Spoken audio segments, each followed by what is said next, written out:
Hola a todos, bienvenidos a un nuevo vídeo en mi canal de YouTube Antón GF. Soy Antón García Fernández y les hablo desde Jackson, en el estado de Tennessee, aquí en los Estados Unidos de América. Y hoy tenemos un nuevo episodio del podcast, videocast también, el en vez de la página. Y hoy es una conversación la que vamos a tener con dos invitadas que tengo muchísimas ganas realmente de tener esta conversación, pues por el proyecto que tienen, también por el tipo de literatura en el que se interesan y por la autora en especial de la que vamos a hablar, que es Mary Eleanor Wilkins Freeman, poco conocida en el mundo hispano, pero gracias al proyecto editorial de estas dos mujeres, esperemos que se le conozca un poco más.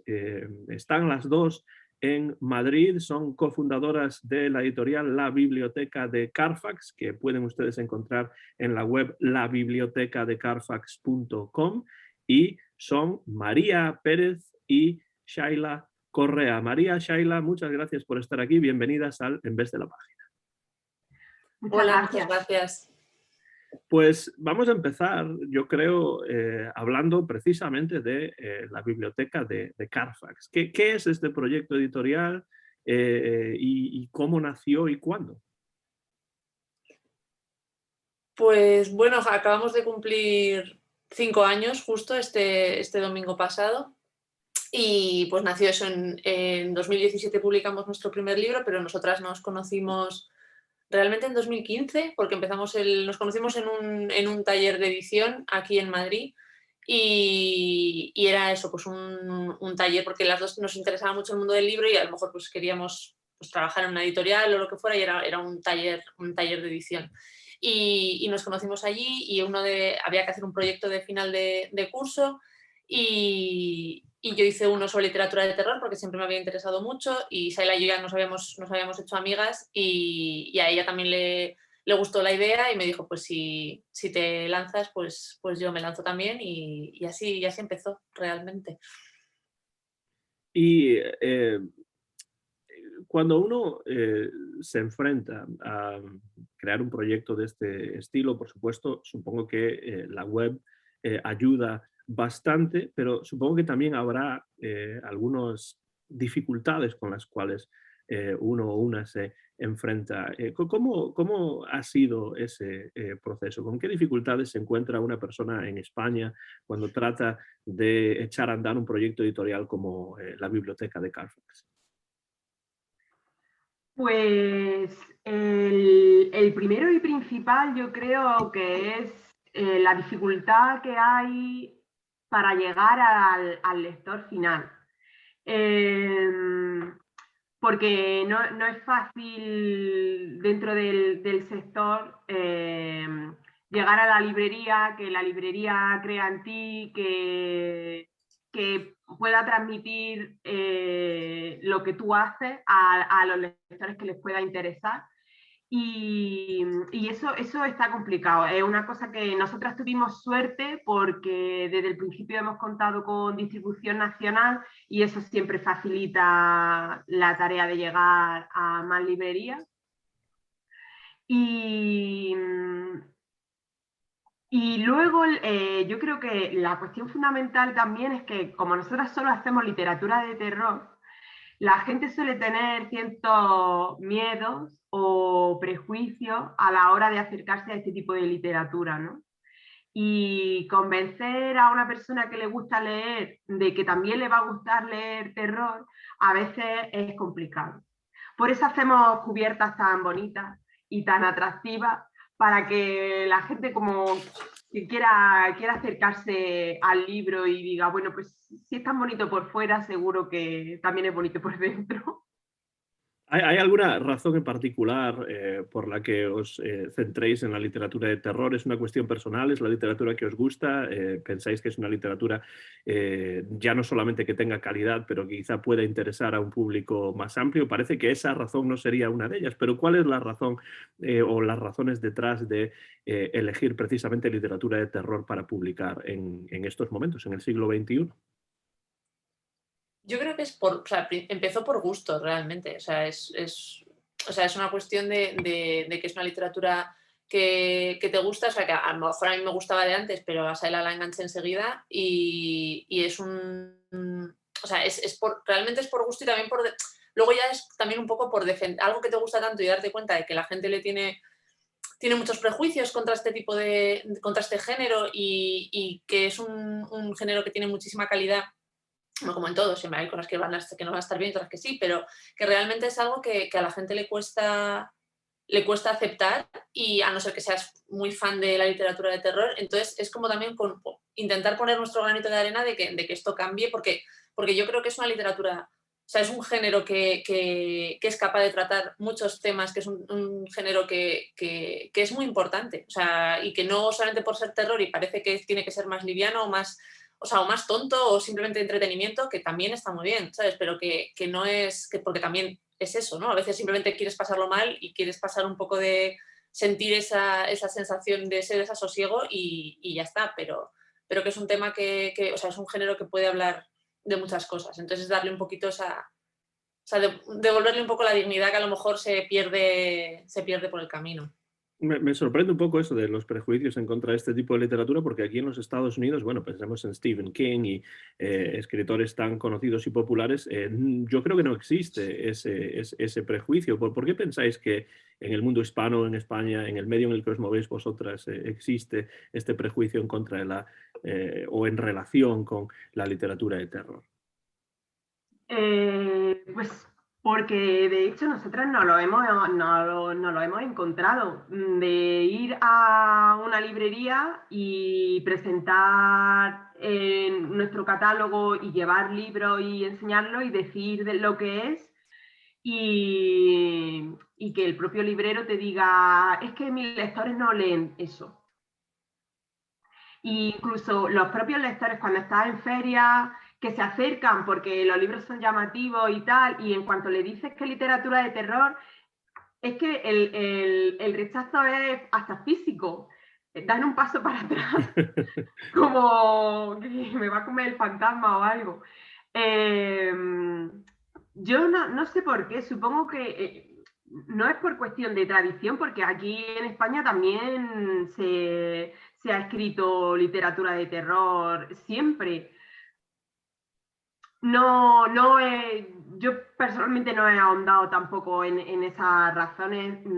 Sería interesante ver a lo mejor si tiene un fundamento social o incluso religioso, ¿no? De estas cosas sobrenaturales o la violencia que algunas veces cuentan la historia de terror. Pero existe. Sí, yo creo que como también, como mencionabas antes a Stephen King, que aquí cuando hablas de literatura de terror es básicamente omnipotente, que es como lo que más se oye, y a pesar de ser un escritor estupendo, yo creo que o sea, como que se le relaciona mucho con eso, con entretenimiento, como que leerte, como que no es buena literatura. O sea, sí, es una literatura entretenida para pasar el rato, pero a lo mejor no es como alta literatura o estas cosas tan terribles que se dicen, ¿no? Entonces, como que por eso la literatura de terror tiende, pues a lo mejor a ver, como que se mira un poco por encima del hombro, pero es como dices, la verdad es que tampoco sé cuál puede ser el motivo o qué raíces puede tener, la verdad. De hecho, me parece interesante, Shaila. Que a lo mejor es como que se desvincula un poco, porque, por ejemplo, hay mucha gente, cuando empieza a ahondar en su lectura, empieza a reconocer que sí que ha leído, pues, Drácula, ha leído Poe, ha leído Frankenstein, ha leído Stephen King, ha leído Lovecraft, que son como las bases, los pilares o los fundamentos, no los fundamentos, pero como lo que más destaca, ¿no? Pero esa obra se la ha extraído de la etiqueta de género, que por un lado está bien, nosotras siempre defendemos que las etiquetas pues le pueden servir a un librero o a alguien que quiere recomendar, pero bueno, la literatura es literatura y ya, ¿no? O sea, la literatura realmente trasciende el género. Lo que pasa es que a veces el género está encasillado, ¿no?, en ciertas cuestiones, ciertos elementos que hacen que sea, como se dice en inglés, formulaico, ¿no? Pero lo que sí es cierto, me parece a mí, es que la literatura de terror ha tenido una influencia enorme en, pues ya no solamente en otras literaturas, me refiero a la literatura de terror en lengua inglesa, sino pues en el cine, en el teatro, etcétera. Y aquí en los Estados Unidos yo creo que autores como Stephen King, por ejemplo, están empezando a tener cada vez ya no solamente popularidad a nivel de público, sino que se empiezan a estudiar mucho más. Yo recuerdo que entre mis primeras lecturas pues, estuvo siempre la literatura de terror, empezando con Edgar Allan Poe, como vosotras mencionabais, ¿no? Entonces, para mí es un tipo de literatura pues, que leo por dos razones. Primero, por el entretenimiento, pero también porque coincido con vosotras en que la literatura de terror habla de otras cosas. No es solamente el terror por el puro terror y por pasárselo mal en cierto momento. Yo creo que una novela como Drácula, por ejemplo, tiene mucho más en su contenido, es mucho más profunda que pues simplemente la trama. Pensemos, por ejemplo, en la forma de composición incluso y en esa especie de collage de diferentes tipos de textos y cartas y diarios y cosas así, ¿no? Entonces creo que a veces se desvirtúa un poco la literatura de terror, quizá porque se desconoce o porque no interesa, pero entiendo que a vosotras sí que os interesa. Sí, sí, claro. No, no, y se estudia mucho. Una cosa que no quiero olvidar es que yo recuerdo leer literatura de terror en ediciones traducidas al español en editoriales como, por ejemplo, la editorial Valdemar, ¿no? Relatos de M.R. James, por ejemplo, mucho Lovecraft, etc.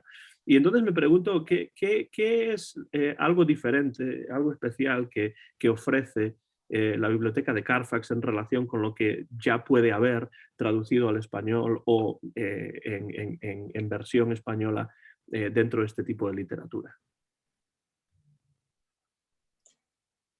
Pues como quieras. Bueno, no, pues si quieres.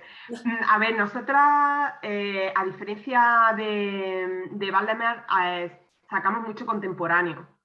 Mucho contemporáneo y recuperación también de obras que a lo mejor nunca llegaron a España, se publicaron en los 70, 80, 90 y no fueron traducidas, o llegaron, por ejemplo, Las ratas, que se publicó en los 70, a un par de años después hubo una primera traducción, pero luego ya quedó descatalogada y perdida. O Zombie, de Joyce Carol Oates, se publicó también, me parece que hay una edición de los 90 y ya nunca más.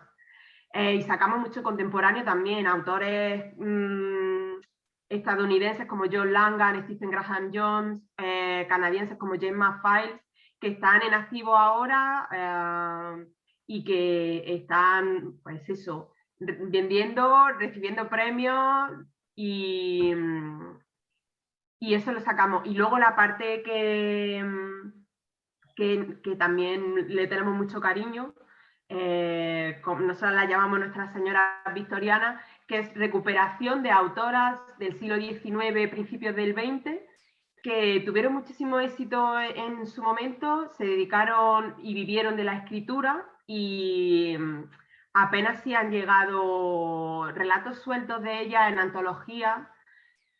Y bueno, pues eso nos da mucha pena y nosotros lo que hacemos, como hicimos con Wilkin Freeman, es sacar una recopilación de relatos suyos en una antología dedicada a ella para que la gente, bueno, se pueda acercar y pueda conocer no solo un relato, sino un poco más de su producción, ¿no? Eso es. Veo en el catálogo de la editorial que se puede encontrar en la web, la biblioteca de Carfax.com, que hay un énfasis importante en literatura escrita por mujeres, y en estas que se recuperan del siglo XIX, pues la mayor parte de ellas son escritoras femeninas. Y Hablemos, por tanto, un poco de las mujeres dentro del género del terror. ¿Pensáis que las mujeres dentro de este género en particular están más olvidadas que los hombres? Y si es así, ¿cuáles pueden ser las razones de que estas mujeres, que además algunas de ellas, como decís, tuvieron éxito en su momento, Wilkins Freeman es un buen ejemplo, estén ahora pues bastante olvidadas y sean bastante oscuras? Hombre, es que yo creo que el motivo es ese, que son mujeres. O sea, que decir, por simplificar, evidentemente no tengo ni idea de cuáles puedan podido ser los vericuetos, pero yo creo que precisamente a la hora de recordar, a la hora de recuperar, a la hora de decidir qué se recuerda, qué pasa, qué se imprime, qué se publica, si las decisiones las han tomado históricamente en su mayoría hombres, pues es complicado. O sea, a no ser que sea una mujer que haya, yo qué sé, las Bronte, ¿sabes? Porque tienen ahí ese, ¿no? Pues bueno, pues porque eran, Mary Shelley, etc. Mary Shelley, porque, o sea, algo como que a lo mejor con más peso en su momento o lo que fuera, pero a nosotras siempre nos ha parecido que precisamente Wilkins Freeman es de hecho nuestra, de momento es nuestra única autora norteamericana, o sea que les llamamos a todas señoras victorianas, a ella la metemos ahí también, a pesar de que no estuviera, de que no sea inglesa ni viviera en la época victoriana, pero en Inglaterra también era, o sea, eso es lo que sucedía, que también eran muy conocidas, ¿no? Pues Edith Nesbit o María Elizabeth Braddon, que se las conocía mucho y tuvieron mucho éxito y vivían de su literatura, y te extraña que eso que ha llegado hasta nosotros, pues como mencionabas antes, ¿no? A M.R. James y a otros muchos, y a Wilkie Collins, y ellas, es que la gente no sabe ni quiénes son, o sea, que sea, a lo mejor no digo todo el mundo que no, pero que es algo bastante, son bastante desconocidas. Entonces a nosotros nos parecía que era algo que había que intentar solucionar un poco, que por lo menos a la gente le sonara y que descubrieran su obra, porque es muy interesante.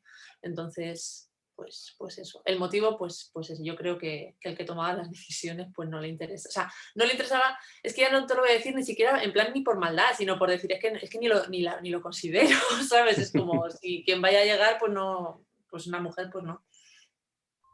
Pero quizá el género también lo determina un poco, el hecho de que quizá las mujeres pues no estuviese bien visto, no solamente que escribiesen o dejasen de escribir, pero este tipo de literatura.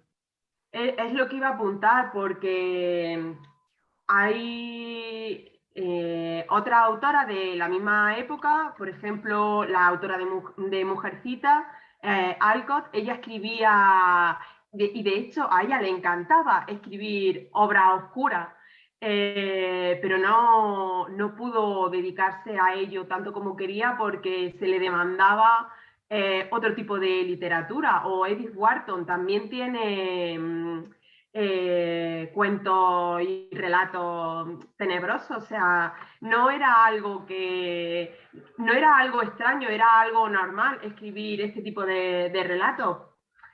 Yo creo que porque da mucha libertad este tipo de género, ¿no? A un autor, a una autora a la hora de expresar miedo, no sé, terrores que se tengan o cosas que contraríen o incluso cosas que estén en la sociedad en ese momento, y que el terror te permite una libertad porque se supone que te puedes meter algún tipo de experiencia sobrenatural que te aísla un poco de la realidad, ¿no?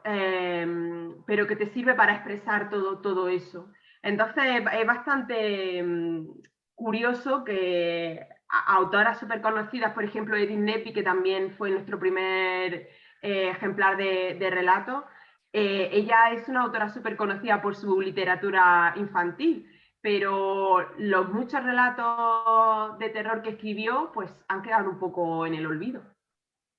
Y Y, puede ser, como apuntas, por la temática. y de ahí la necesidad de rescatarlas y además presentarlas en lengua española a todo un nuevo público que quizá no las conoce en su lengua original. Cuando decidís una publicación, ¿cuál es el proceso que seguís para elegir los títulos que se van a traducir y que se van a publicar, más allá, por supuesto, del gusto personal? Es que el gusto personal es el que lo suele, es el que lo suele decidir todo. O sea, sí que intentamos, como comentaba antes Saila, como tenemos estas tres líneas, ¿no? De pues, las señoras victorianas, la recuperación de títulos más de eso, de 70, 80, de los 70, 80, 90 y contemporáneos, siempre intentamos que esas tres vías, por así decirlo, estén ocupadas, ¿no? O sea, de una forma u otra. Pero al final lo que hacemos es o una se lee un libro y se lo pasa a la otra, o alguien, una ha estado investigando y ha mirado tal, o sea, nos pasamos, o sea, decidimos entre las dos qué libros vamos a leer, si a uno, o sea, si a una no le ha gustado, pues di este no te lo leas, o si la otra sí que le ha gustado, pues o sea, haces como, pues léetelo a ver qué te parece, pero sobre todo nos guiamos mucho por lo que nos gusta y lo que nos hace, o sea, lo que nos hace pues que nos guste y que luego sabemos que vamos a poder trabajar en ese libro y defenderlo y estar muy contentas con que ese libro esté en nuestro catálogo. Entonces yo creo que sobre todo es lo que más miramos en realidad, creo yo. ¿Colaboráis en las traducciones o es un trabajo solitario este de la traducción?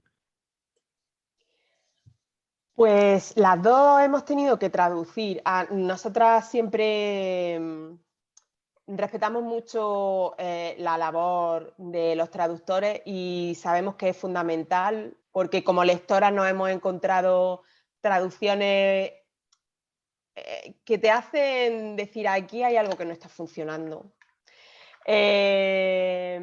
Y nosotras nos gusta contar con traductores y cuidarlo al máximo posible, pero bueno, luego también un poco por necesidades internas de la editorial, pues nos hemos visto abocadas también a tener que hacer esa parte nosotras con tiempo y con todo el respeto posible, pero bueno, por ejemplo, María ha traducido bastantes libros ya, como 5 o 6 probablemente, incluso más, 7, 8.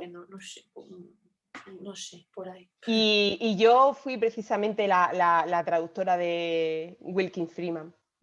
Sí, pero lo que decías en realidad solitario no es porque, o sea, sí, lo traducimos cada una, pero luego o sea, lo corrige la otra. Entonces, quiero decir que es, y menos mal, ¿no? O sea, porque sí que sientes, o sea, quiero decir, yo siento mucha tranquilidad sabiendo que ella lo va a corregir, porque corregimos todas nuestras traducciones, o sea, en un mayor o menor medida siempre las tienes que dar una corrección, hay algunas que casi no tienes que tocar nada porque te las mandan maravillosamente, pero siempre hay algo.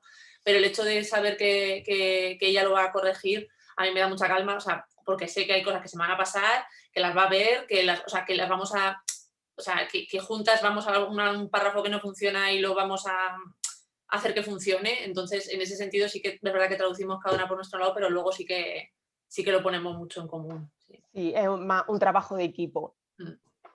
Cuando hablamos, por ejemplo, de escritoras como Wilkins Freeman o como Nesbitt, supongo que al ser obras ya que pasan la centena de años, supongo que no habrá ningún tipo de cuestiones relativas a los derechos de autor o de autora, pero cuando se trata de escritores más actuales, ¿cómo se negocia, cómo se trata esta cuestión? ¿Cómo se enfrenta uno a la cuestión de los derechos de autor, si es que es necesario centrarse en eso? Me gustaría hablar un poco sobre eso antes de pasar a comentar la obra de Mary Eleanor Wilkins Freeman. Pues la mayoría, lo primero es investigar un poco, porque los autores suelen tener agentes. A veces cada libro los derechos los tiene o bien la editorial o bien el agente. Entonces hay que investigar un poco a ver a quién le tienes que pedir pues el manuscrito si te lo quieres leer, o si ya no lo hemos leído, pues para decir, mira, estamos interesados y si están los derechos disponibles, nos gustaría hacer una oferta. Y luego pues se negocia la regalía o los royalties, un anticipo, le avisa de cuál va a ser tu tirada, de cuál se supone que va a ser el precio, que luego eso al final acaba cambiando porque, sobre todo ahora que hay tanta inestabilidad en cuanto a materias primas y tal, pues bueno, lo tienes que ir ajustando ya al momento de cuando haces la impresión. Y nada, una vez que te aceptan la oferta, pues ya tienes tú los derechos de producción para el tiempo que se haya acordado. A veces requiere más investigación, pero lo general es que o lo tengan puesto en la página web o Sí, o si tú bueno, si no, le preguntas sí, a alguien y te dicen, no, pues prueba con fulanito, o sea que al final lo claro. terminas encontrando. Sí. O incluso puedes contactar con los autores directamente por las redes sociales, por Twitter y tal, y ellos ya te ponen en contacto con quien corresponda.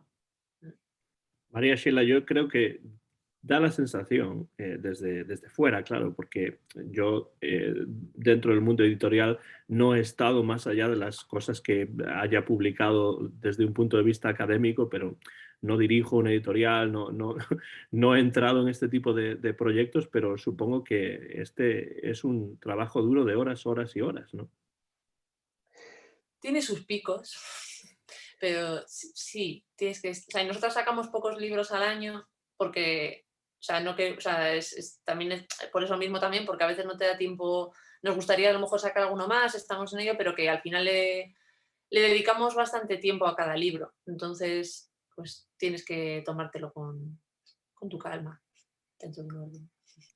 ¿Cuánto de ese tiempo se dedica a la publicidad, a publicitar estas ediciones que vosotras publicáis? Ese en realidad tal vez sea nuestro punto más débil, porque claro, tú tienes tu distribuidora y tu distribuidora se encarga de ir por la librería y decir, pues mira, estos son los nuevos libros que van a salir, pero claro, nosotras somos una entre miles o cientos. Claro, las redes sociales vienen muy bien para eso, ¿no? Para decir, pues mira, vamos a sacar, pues mira, en nuestro aniversario, pues vamos a hacer esta presentación y vamos a estar aquí o allí. Pero bueno, tenemos cierto amor-odio con las redes sociales, entonces intentamos poner todo lo que a la gente le pueda interesar, pero sí que es verdad que mucha publicidad yo no diría que hacemos. Sí, como que a lo mejor es algo que sí que tienes que, o sea, la gente que le dedica dinero o sea, un presupuesto a hacer campañas de publicidad o demás, y nosotras pues eso pues de momento no tenemos disponible. Entonces pues, No. pues vamos ahí un poco con lo que podemos. Sí.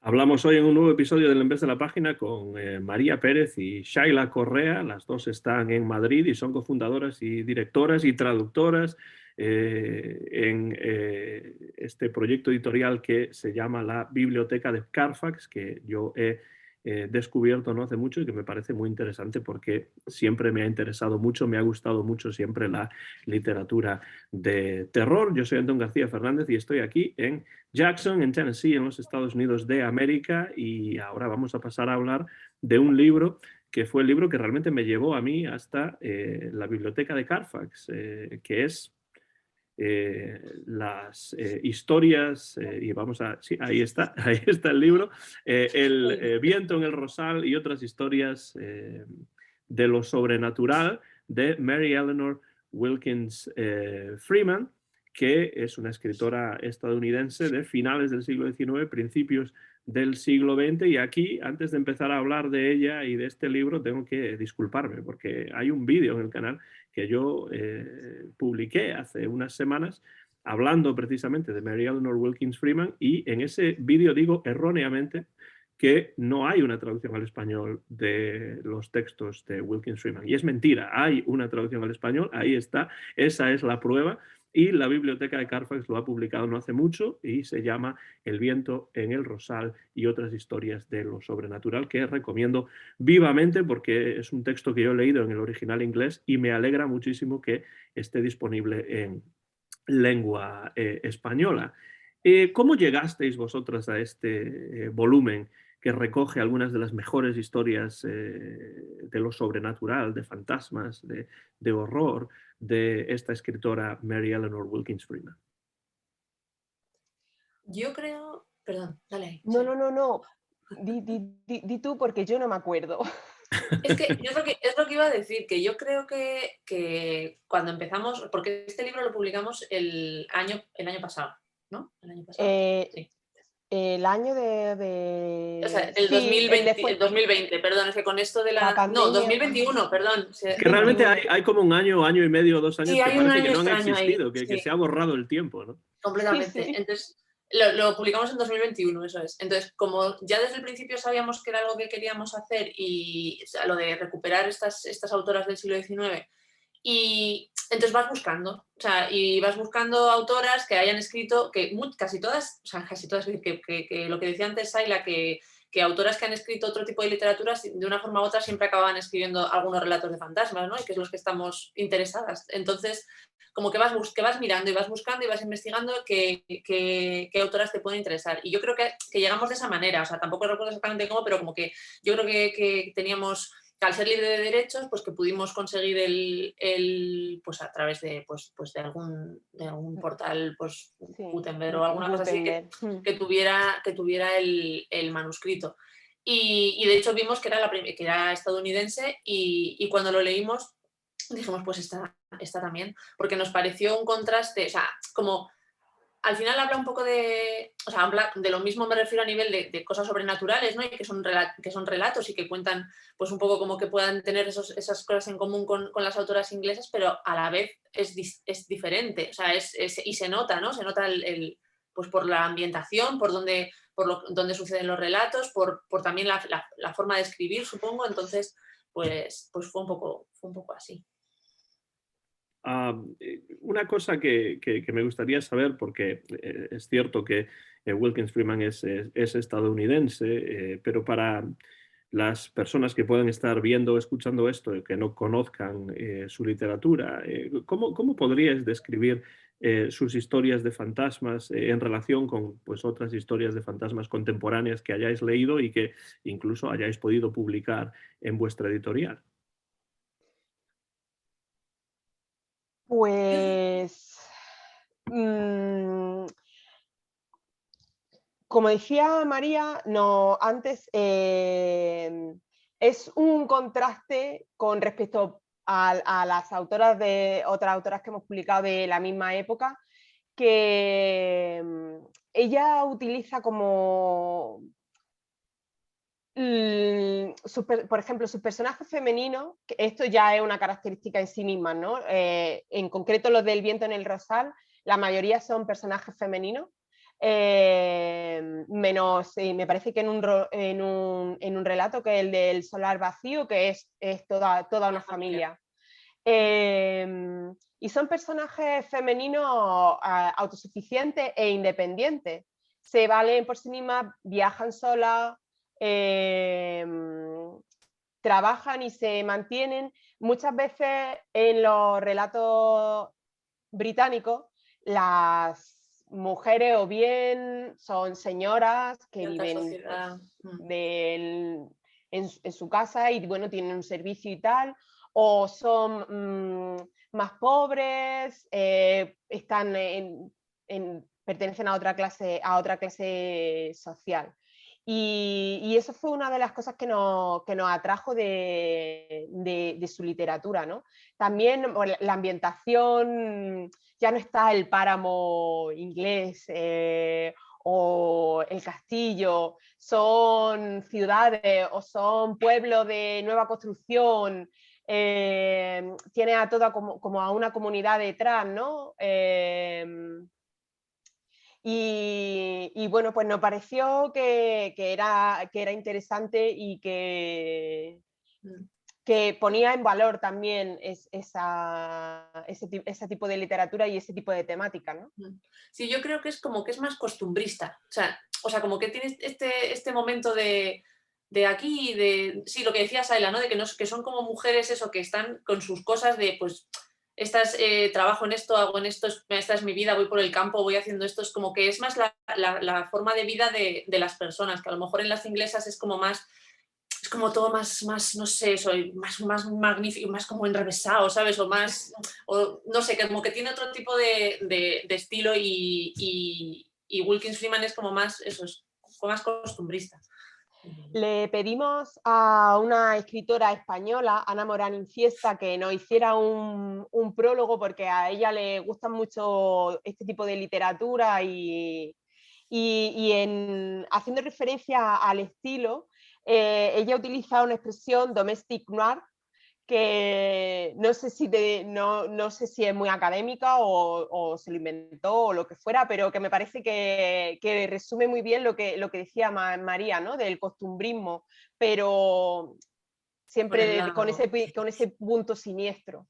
Es que lo interesante de Wilkins Freeman para mí es precisamente que el costumbrismo de sus otras obras que no son de terror también aparece en las obras que sí son de terror. Entonces hay como una especie de continuum, ¿no?, entre las obras más costumbristas que tuvieron más éxito, de hecho, en su época, y después estas historias un poco más extrañas, un poco más de lo sobrenatural, ¿no?, que todavía tienen ese elemento costumbrista. Entonces hay una diferencia entre lo que se ha escrito en Inglaterra y lo que se ha escrito en Nueva Inglaterra. Entonces yo creo que el componente americano, estadounidense, se ve en esta obra. Y luego hay una cuestión que no sé si estáis de acuerdo con esto o no, pero a mí me gusta cómo construye las historias, porque las historias están construidas, la mayor parte de ellas, por ejemplo, Wind in the Rose Bush, Shadows on the Wall, ¿no?, las sombras en la pared, están construidas de tal manera que todo va llevando a un clímax final que se resume en una frase final, que sorprende, ¿no? O que, bueno, a veces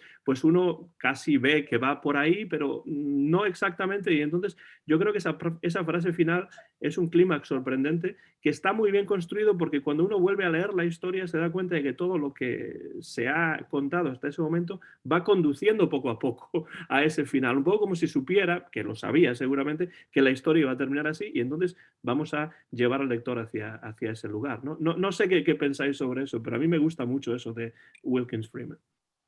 Sí, al final es mantener el suspense y mantenerlo bien, o sea, generar la atmósfera malrollera, vamos a decirlo, ¿no? O sea, como que dices, aquí hay algo que no está bien, y es verdad que a lo mejor como que el final es simplemente como chun chun, ¿no? Y era eso, ¿no? Que decir, como era la tía muerta o era el no sé qué, pero hasta que llegue ese momento sí que te va.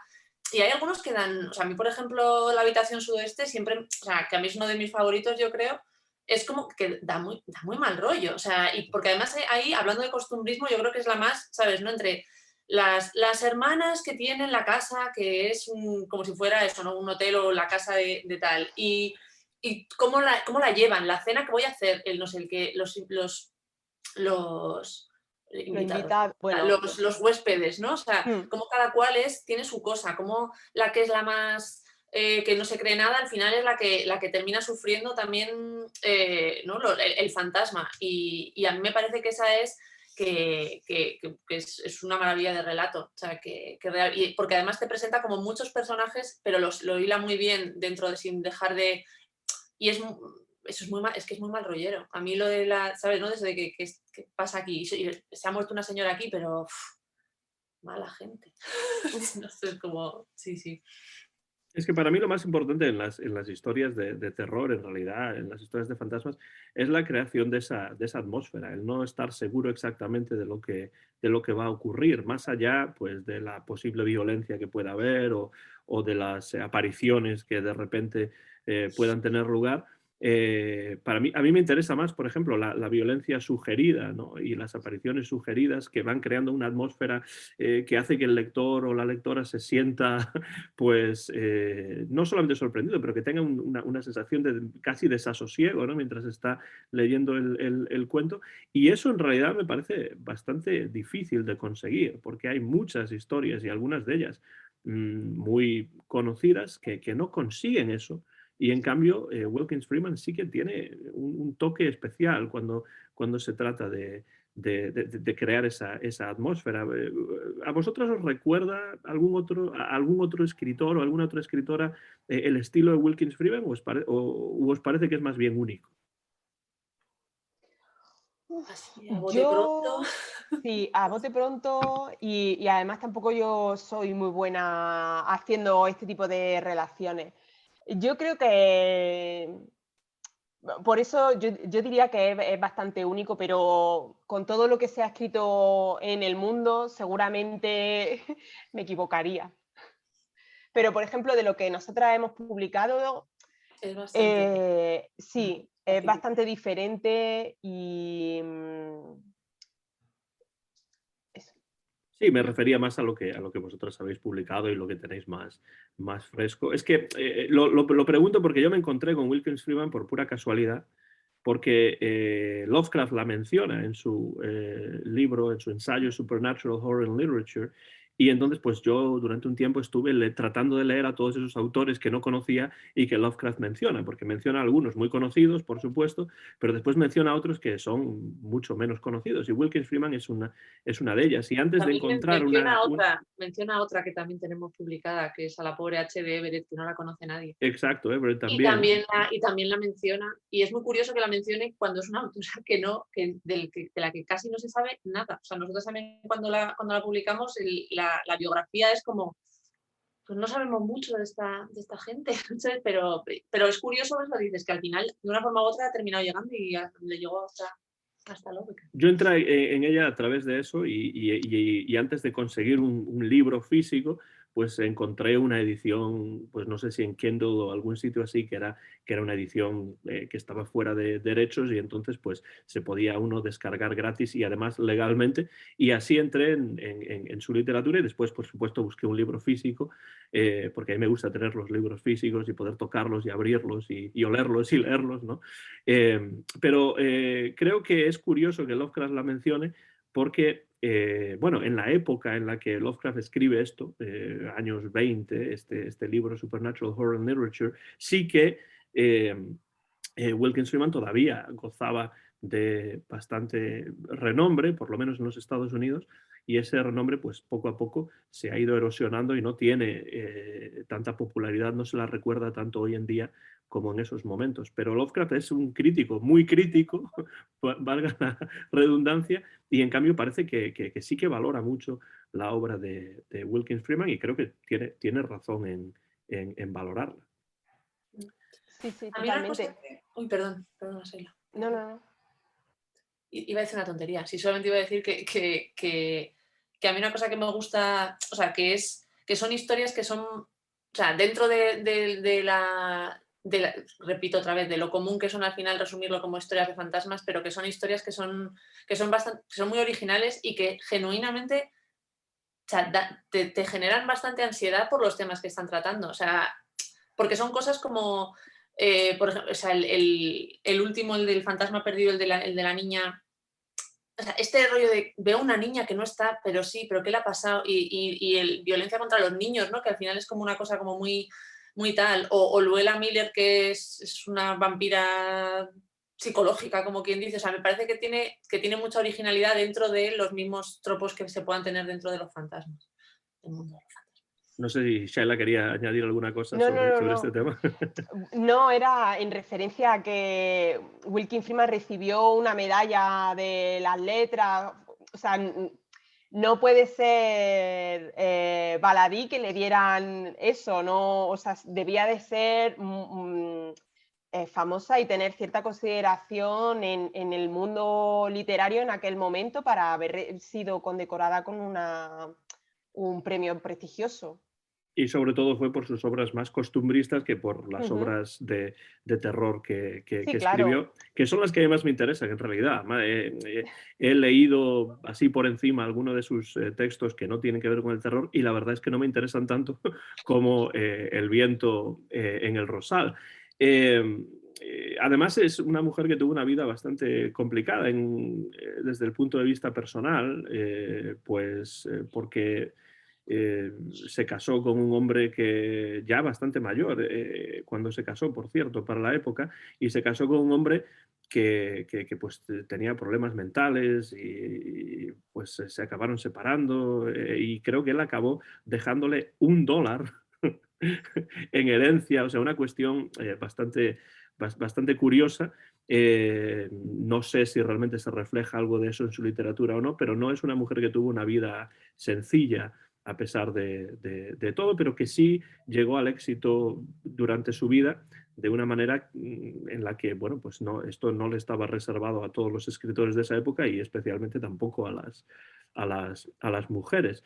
Se habla mucho, bueno, cuando se habla de Wilkins Freeman se la suele presentar como una escritora feminista o protofeminista. ¿Qué pensáis vosotros acerca de eso? ¿La consideráis una escritora feminista o protofeminista? ¿Qué os parece esto de utilizar este tipo de etiquetas más actuales para revisar a escritoras del pasado?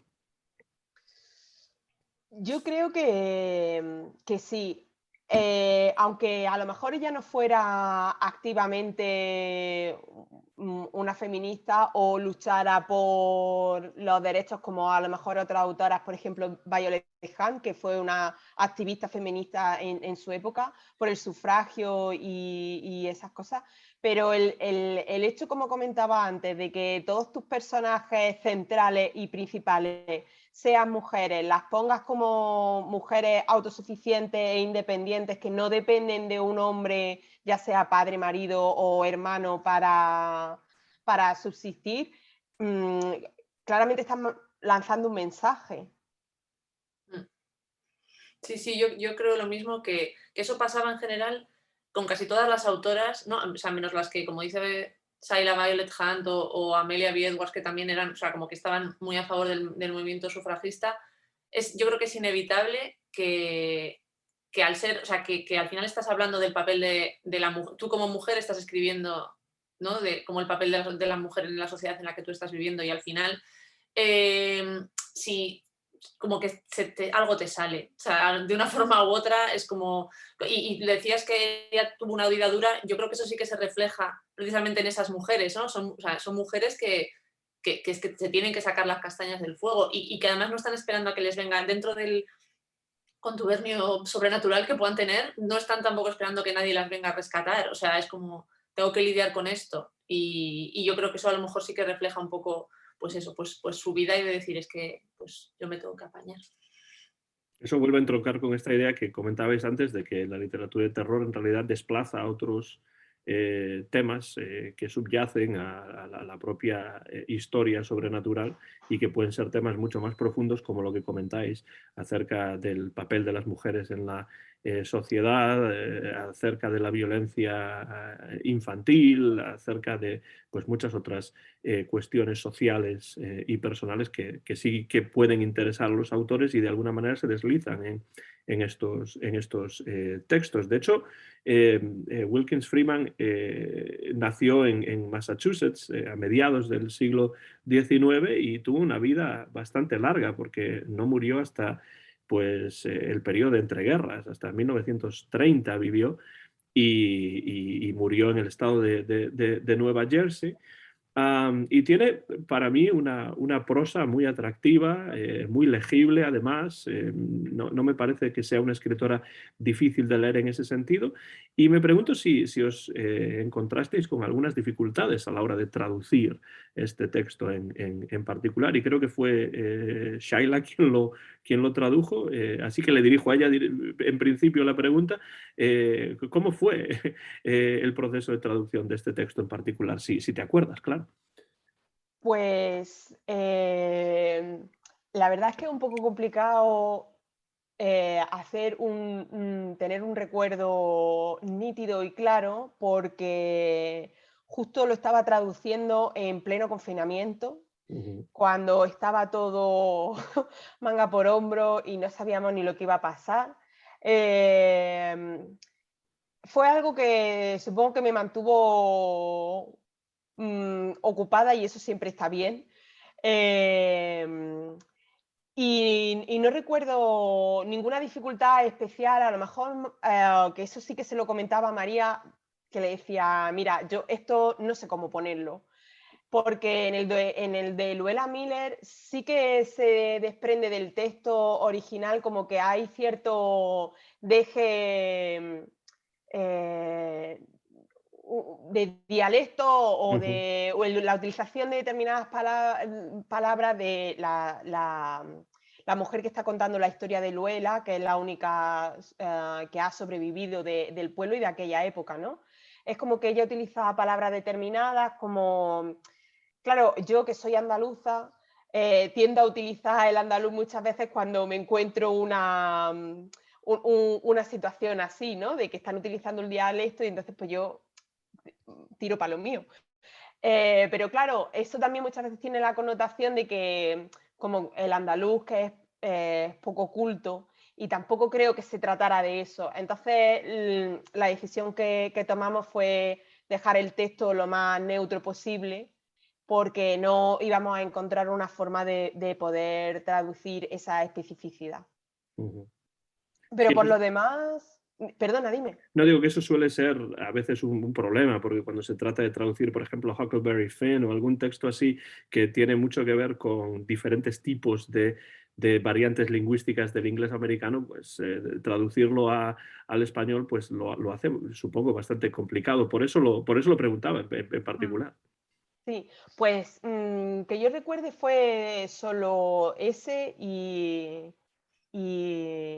ya está, así, es lo único que recuerdo. Sí que, por ejemplo, en el de la sombra de papel, sí que me lo pasé, es uno de los que más me gusta porque me pareció, está casi como si fuera una obra de teatro, ¿no? Y Ujú. ahora habla quién, y ahora habla tal. Y lo disfruté mucho. Y cuando os acercáis a una traducción en general, que generalmente son traducciones del inglés al español, ¿qué es lo que buscáis con la traducción? ¿Cuándo os sentís satisfechas con una traducción? ¿Qué necesita tener esa traducción?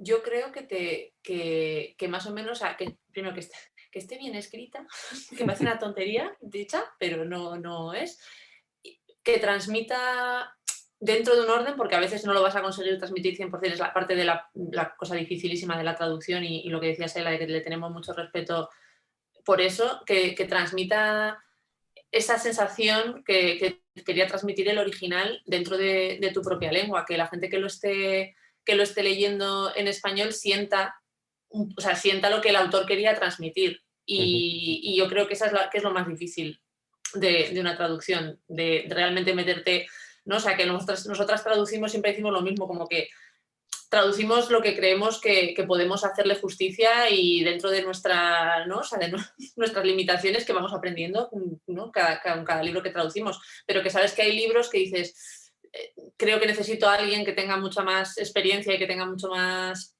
pues eso, más tablas y más experiencia a la hora de hacer esto, porque es un libro que necesita transmitir y lo necesita transmitir bien. Entonces yo creo que, para mí por lo menos, yo creo que eso es lo más importante.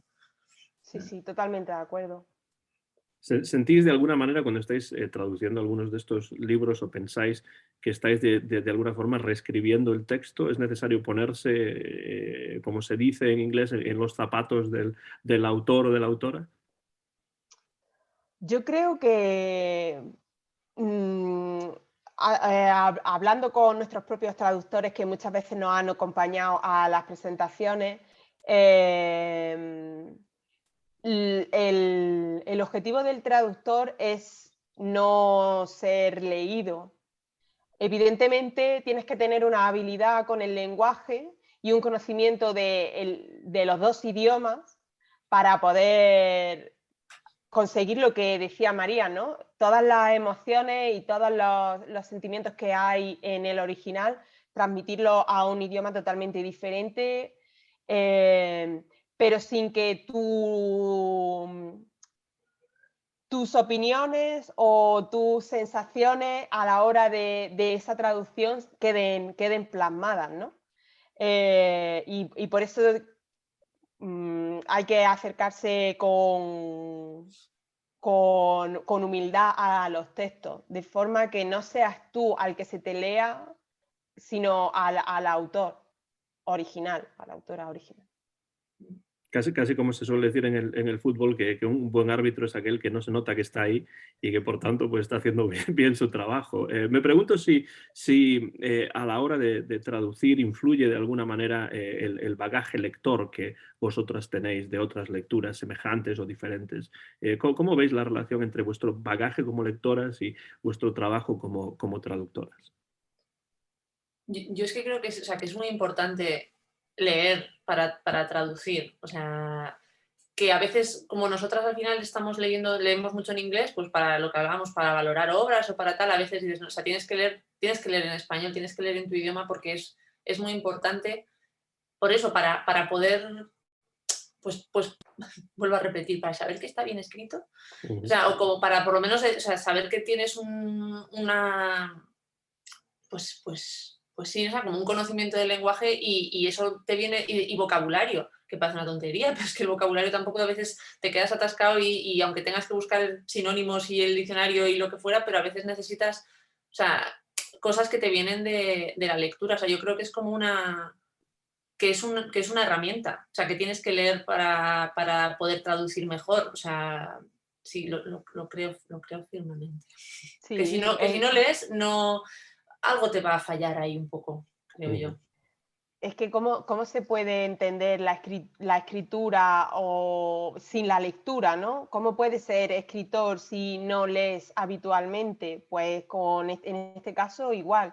Incluso para descubrir cómo afrontar determinadas dificultades, ¿no? Recursos que se puedan utilizar, que se hayan utilizado en otras traducciones y que tú te des cuenta que es algo que puedes aplicar en tu caso también, ¿no? Por eso es importante, si tienes la oportunidad de leer algo que se haya ya traducido de esa persona, o leerlo en el original si puedes, y bueno, estar en contacto continuo con la forma de escribir y sobre todo también teniendo en cuenta los tiempos, ¿no? Evidentemente hay que saber que si estás traduciendo a Wilkie Freeman, pues hay vocabulario que no puedes utilizar. Siempre tienes que buscar una opción un poco más arcaica o un poco más, ¿no? Intentar encontrar el nivel del lenguaje. Creo que no es el nivel del lenguaje, pero ¿cómo se dice? El tono. El tono, efectivamente, eso. Porque no es lo mismo una dama de la alta sociedad que vive en Londres que alguien que vive en el pueblo. No pueden hablar igual. María Pérez y Shaila Correa, hoy en un nuevo episodio del En vez de la página. Las dos son cofundadoras y directoras de la biblioteca de Carfax. Pueden encontrar, por supuesto, sus publicaciones de este proyecto editorial en la biblioteca de carfax.com. Y llegando ya al final de nuestra conversación, que para mí es muy interesante y podría realmente continuar durante mucho tiempo, porque yo tengo algunas notas aquí preparadas, pero siempre ocurre que cuando estamos charlando, pues se me ocurren muchas otras cosas en el momento y luego las notas pues quedan en un segundo plano, lo cual creo que está bien y es correcto. Pero sí me gustaría terminar la conversación preguntándoos en qué proyectos estáis metidas ahora, que se puedan desvelar, por supuesto, y también de qué manera se pueden conseguir las publicaciones de la biblioteca de Carfax. Bueno, pues ahora nuestras publicaciones en España se pueden conseguir en cualquier librería, porque tenemos distribución nacional, entonces cualquier librería puede ir. O sea, a veces los tienen ya, que está muy bien, y si no, pues se puede pedir y no hay ningún problema, que los llevan enseguida. ¿Y en qué estamos ahora? Pues esperando al siguiente libro. O sea, tenemos ya el libro preparado, está en imprenta, que sale en abril, que es Entre medias, de Tananarive Due, que es una obra de 1995, que fue nominada al Bram Stoker como mejor primera novela y que nunca se había publicado en español, y que es un novelón muy, muy interesante. Y luego que vamos a sacar una colección nueva este año de novela corta, que se va a llamar Demeter, y la va a estrenar La noche de los maniquís, de Stephen Graham Jones, que es un autor del que ya tenemos publicados Mestizos y El único indio bueno, y estamos, la verdad, es que muy contentas a ver qué tal esto nuevo que vamos a hacer. Pero eso llegará en julio para el Celsius, que es un festival que se celebra en Avilés, que va a venir este año. Stephen Graham Jones está invitado, entonces para tener cosas nuevas. Y los Y yo también, libros se pueden encontrar también en la web, supongo, ¿no? sí, en nuestra web y también en América Latina hay, en función de qué países, en México, por ejemplo, sí que hay varias librerías y varias páginas online que los venden. También sabemos que en Argentina, en algunos sitios, tenemos una distribuidora para Latinoamérica y México.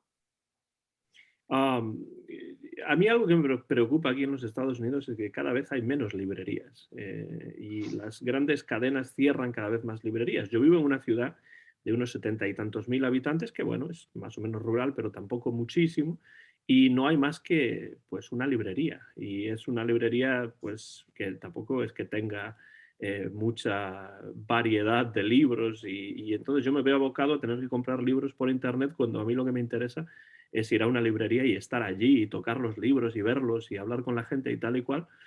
¿Cómo veis eso ya para terminar en España? ¿Cómo está la situación en España de las librerías? ¿Subsisten? Supongo que será complicado, pero ¿han cambiado las cosas en los últimos años que vosotros o vosotras en este caso hayáis podido ver? Pues a ver, a nosotros es un tema que nos preocupa obviamente mucho y nos preocupa pues la concentración que se pueda dar en grandes cadenas. Nosotras siempre somos defensoras de la librería pequeña, de la librería de barrio y por eso no solemos decir que tenemos una página web, porque bueno, a nosotras nos viene bien, obviamente, cuando nos lo compran, pero es que realmente preferimos que vayan a una librería a adquirirlo, porque así si el librero no nos conoce, nos va a conocer y bueno, pues porque al final también si vas a una librería, pues lo que dicen, ¿no? Los tocas, están ahí, los miras, no sé qué, al final siempre acaba llevándote más cosas.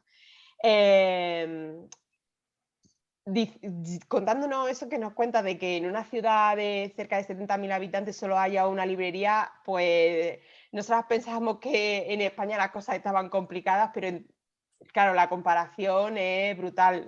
A ese respecto deberíamos decir que en España pues tenemos mucha suerte porque Mm. hay un tejido de librerías bastante importante y yo creo que hay muchas que están luchando contra viento y marea y con todo lo difícil que es por ser muy diversas. Hay algunas que se especializan en determinado género o en determinado tipo de literatura y otras que dentro de la variedad, pues siempre intentan hacer un hueco a editoriales pequeñas como la nuestra. Que eso, pues, no, claro, lo valoramos mucho por lo que comentábamos al principio, que es muy difícil que te den visibilidad, poder estar en una estantería, y nosotras lo entendemos también, que al final una librería tiene un espacio finito y somos muchas editoriales y se edita muchísimo. No sé si María quiere añadir algo más sobre eso. Es lo que ha dicho ella, es que es verdad. O sea, sí que es verdad que porque sí que sientes que aunque han cerrado librerías, que eso siempre es una lástima cuando pasa, pero siguen abriendo. O sea, aunque sea de vez en cuando, pero como que todavía hay valientes que dicen, pues voy a abrir una librería y eso se agradece un montón. Sí, sí, eso es toda una rueda. O sea, al final nos tenemos todos que apoyar e ir alimentando. Sí, sí. Por lo que me comentan amigos en Hispanoamérica, es más semejante en Hispanoamérica a España la situación. Aquí en los Estados Unidos, pues bueno, yo viví durante muchos años en Nashville, capital del estado de Tennessee, y allí asistí al cierre de muchísimas librerías, algunas de ellas cadenas y algunas de ellas librerías más pequeñas, también tiendas de discos, porque otra cosa que me interesa mucho es la música y está ocurriendo más o menos lo mismo. Y por supuesto la venta por internet pues tiene también culpa de ello, pero para personas como yo, que están en una ciudad en la que no hay librerías y que la librería que hay es realmente una cadena y bueno, pues tampoco es que sea algo demasiado atractivo, pues al final la compra online es lo que tenemos que hacer si es que queremos conseguir libros en formato físico, que es como a mí me gustan. María Pérez, Shaila Correa, muchísimas gracias por estar aquí en un nuevo episodio del En vez de la página. Ha sido un verdadero placer charlar con vosotras, no solamente sobre Mary Eleanor Wilkins Freeman, sino también sobre esta muy interesante editorial, este proyecto editorial que es la Biblioteca de Carfax. Tenéis invitación perpetua para volver siempre que queráis y tengáis más proyectos de los que queráis hablar. Muchísimas gracias. Ha sido Pues, un placer. Para Sí. mí realmente ha sido un verdadero placer. De Wilkins Freeman se habla poco, de esas autoras que vosotras publicáis también se habla poco y yo creo que hay que hablar más y hay que darles más visibilidad, ya no solamente a esas autoras y autores, sino también a proyectos editoriales independientes como el vuestro, que bueno, para mí ha sido un placer charlar con vosotras y descubrir vuestro trabajo, que desde luego desde aquí, desde los Estados Unidos, desde el otro lado del Atlántico, podéis estar seguras de que yo lo valoro muchísimo. Muchas gracias Muchas gracias. por invitarnos.